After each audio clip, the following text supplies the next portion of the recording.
అందరికీ నమస్కారం అండి. భగవద్గీత రోజుకో శ్లోకం సిరీస్‌లో ఈరోజు డే 32 32వ రోజు. ఇక ఈరోజు శ్లోకం వచ్చేసి యద్వద్ది భూతి మత్సత్వం శ్రీమద్దూర్జితమేవవ తత్తదేవ గచ్చత్వం మమ తేజోంశ సంభవం.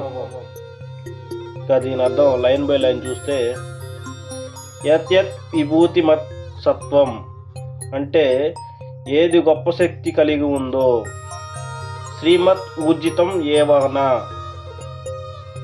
ఏది వైభవం బలం కలిగి ఉందో, తత్తత్ ఏవ అవగచ్చత్వం అది అంతా గుర్తించు, మమ తేజ అంశ సంభవం అంటే అది నా శక్తి నుండి వచ్చినదే.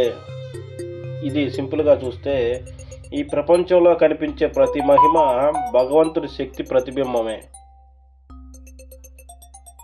మనలో కానీ ఇతరుల్లో కానీ ఏ గొప్పతనం కనిపించినా అది భగవంతుడి కృపే అని గుర్తించాలి, అహంకారం కాదు. Thank you.